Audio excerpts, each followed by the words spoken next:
I'd be standing here before you today, I would have said, "You're crazy." Me, a gentleman? And yet here I am. But this isn't about me. We're all here because one fine morning this past November, the citizens of Seattle awoke to find that we had elected as our next mayor, Katie Wilson.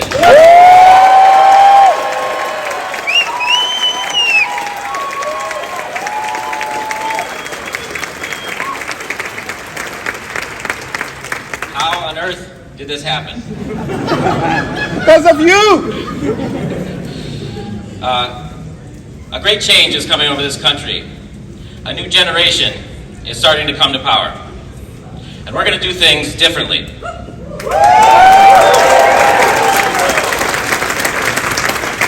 Millennials are the first generation in many decades that have things significantly worse than our parents. And the next generation is set to be even worse off than we. Is it too much to ask for a life that isn't a constant struggle just to keep your head above the water? Is it too much to ask for a place in the world? Is it too much to ask for a future to look forward to? As long as the economy increasingly fails the needs of working people, they're going to look for solutions outside of the status quo. And this has opened up space for people like Katie Wilson to get elected.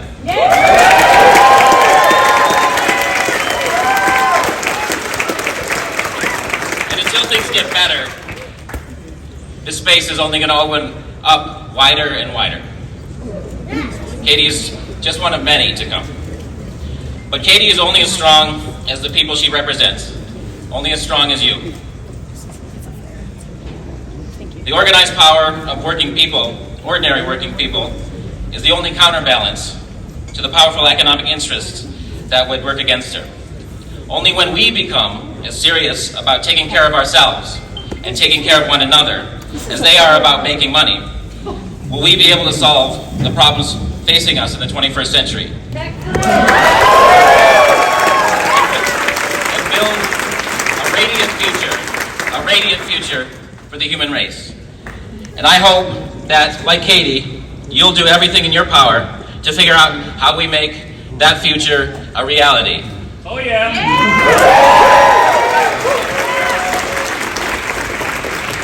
So before Katie takes the oath of office, we're going to hear from a few speakers who have worked with her over the years.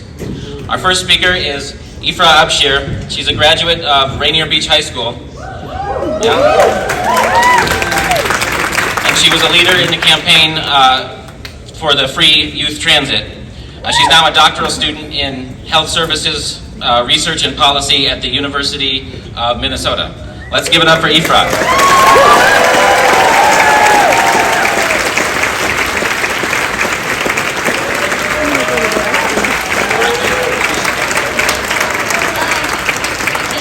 Can everybody hear me well?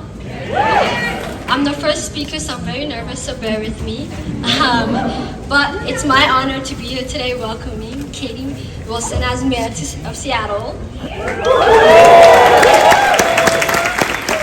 Okay, so Katie and I first crossed paths many years ago, almost 10, long before either of us envisioned this moment, because she was the head of the Transit Riding Union, one of them, and I was a sophomore at Rainier Beach High School.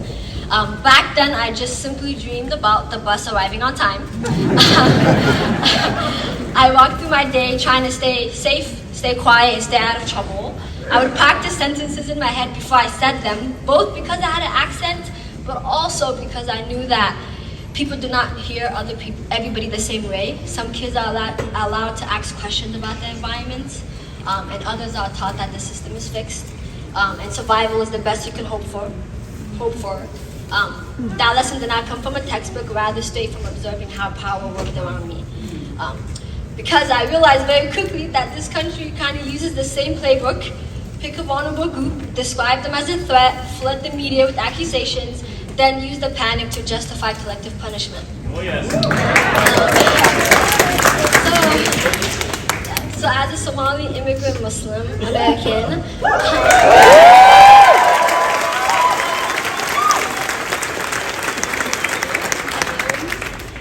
Seattle.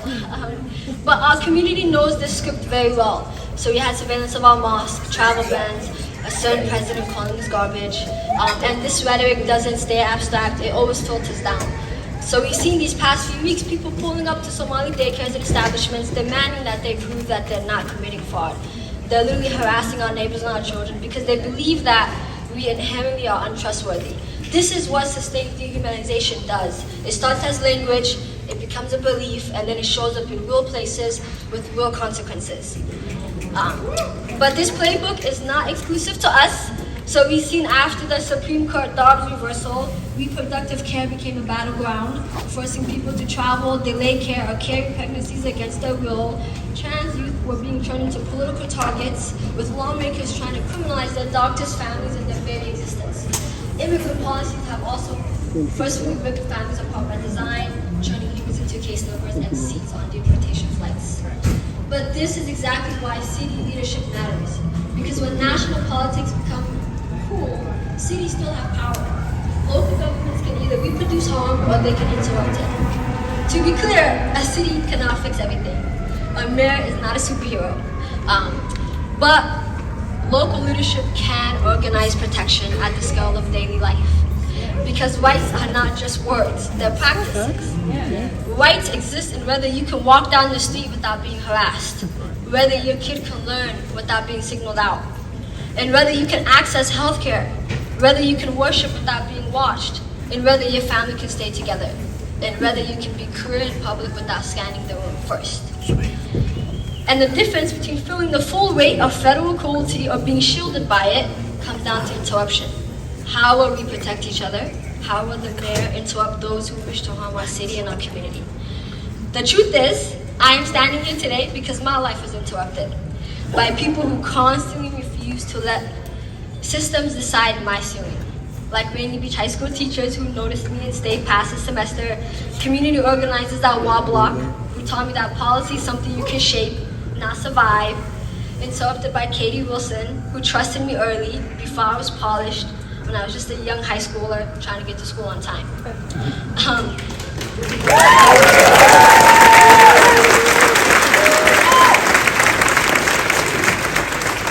And that interruption matters because through Rainy Beach High School work with the Trans Writers Union, we were able to get the city of Seattle to approve Orca cards for students across the city, distributing more than 15,000 by 2018 alone.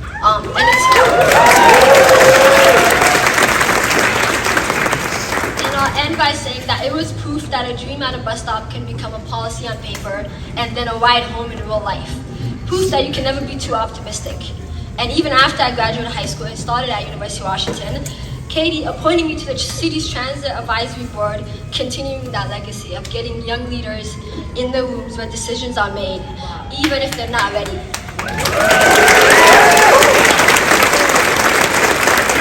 And that, ladies and gentlemen, and everybody here, is why I was able to complete my bachelor's, my master's, and now graduating with my PhD in health services research and policy.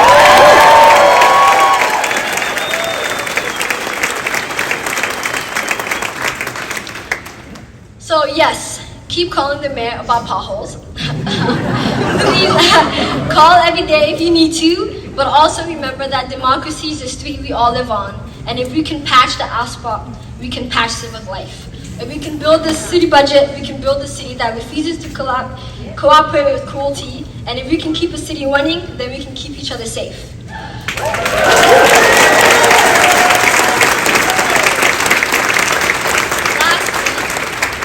Katie Wilson has pledged to defend Seattle as a sanctuary city in practice, not just in name. Oh yeah! Because cities do not earn moral authority by how they treat the powerful. They earn it by who they refuse to abandon. And history is watching, and history does not reward neutrality. So thank you.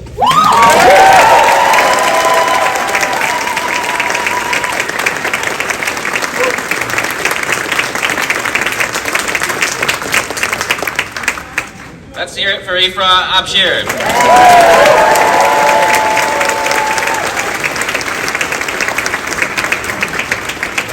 Our next speaker is Jarvis Capushian. He's an organizer with the self-managed homeless organization, Nicholsville. Let's give it up for Jarvis.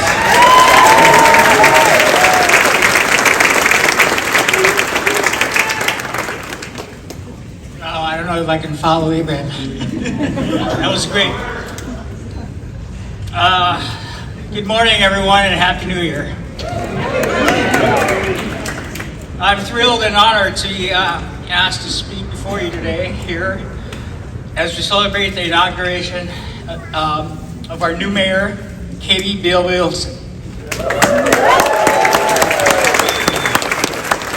Katie is someone that I've known for about 15 years now, and someone I've met with for a quintessentially Seattle cup of coffee.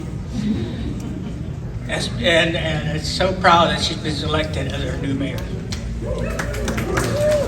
For years, I've been a participant in grassroots self-managed homeless-led organizations, and often we meet with elected officials, mayors, council members, and the like. Funny enough, I was just talking to her earlier. We were upstairs in the mayor's office. It's the first time I've been in the mayor's office since Mayor Murray 2 years ago.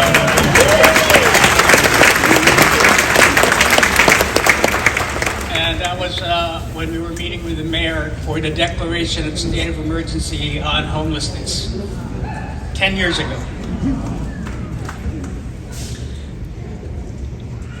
So I'm ecstatic that our new mayor is someone I'm on a first-name basis with and consider a friend.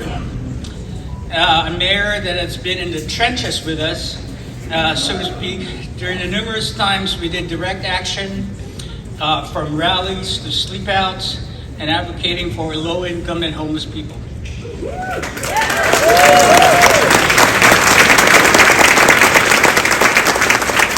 I first met Katie during the early days of the Transit Riders Union when I was still homeless, staying at 1063. If I remember correctly, our first collaboration was during the demise of the Ride-Free area in downtown Seattle, a program that's been in place for 4 decades. That was in 2012. And it was only natural to join forces with an organization that is advocating for affordable transit and an organization of homeless people that rely on public transportation to get around to services and resources. At one point, we had to close our shelters due to rising costs and lack of funding. We decided to stick it together and camp out in tents in the plaza of the King County Administration Building. Katie and other members of the Transit Riders Union went side by side with us, carrying sleeping mats and blankets on the sidewalk of 5th Avenue.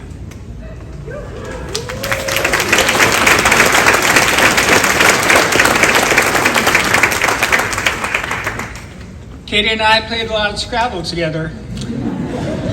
Mostly after brainstorming sessions. Sometimes she'd call me for coffee or a beer just to try and play and beat me in Scrabble. She got me on those 2-letter words that are really beyond, you can't really use in ordinary conversations. I think we started playing, though, when she joined our delegation of homeless people to Olympia, when All Home tried to change how HMIS, the Homeless Management Information System, is administered in our state, from opt-in to opt-out. In essence, they try to get rid of informed consent. And they failed because a large delegation, including some of the Transit Riders Union members, joined with us talking to state senators and state representatives. So we succeeded, and informed consent remains in place.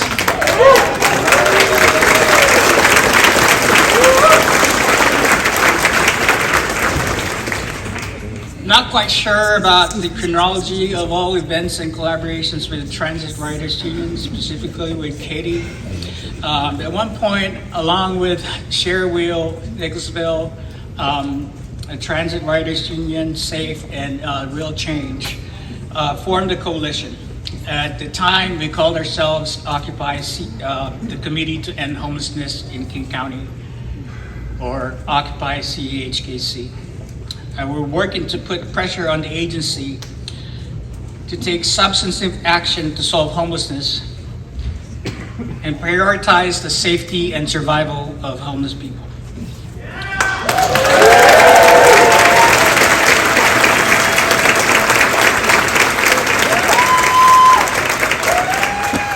To this end, we made our presence known at the committee's governing board meetings. We weren't disruptive, but we made our viewpoint clear that homelessness is in a state of emergency, and there are more unsheltered people than there are shelter beds available. And without shelter, people die. Some of you may not be aware that KCRHA is the third iteration of our county's continuum of care. First, there was the Committee to End Homelessness in King County, CHKC, and the 10-year plan to end homelessness that ended in 2015. Then it became All Home, and now we have the King County Regional Homelessness Authority. And with each iteration, the goals have changed from ending homelessness with CHKC to making homelessness just rare, brief, and one time with All Home. And with KCRHA, now the goal is just reducing unsheltered homelessness. We were lowering the bar. So during one meeting at CHKC, we held up names of homeless people who had died unsheltered. And at another, we formed a human corridor that committee members to follow into the bird and night land, this room behind me, as we stood staring at them in silence. And in all of this, Katie Wilson was a steady presence by our side. Coincidentally,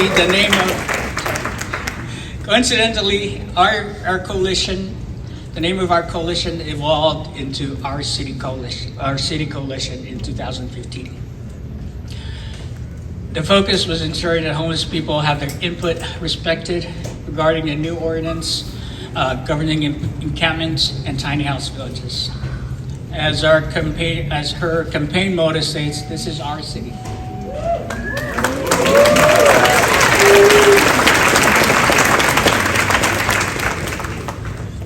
Not everything the coalition did went smoothly. Funny story.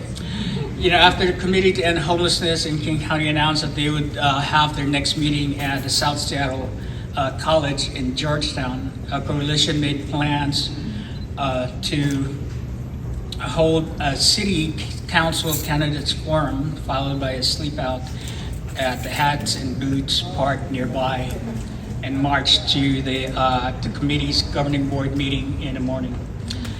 This was the first city council election with the new Seattle districts in place. The forum was terrific, great attendance by the candidates, and an audience basically parked full of homeless people and supporters prepared to sleep out under the summer stars, including Katie Wilson and her husband, Scott Myers.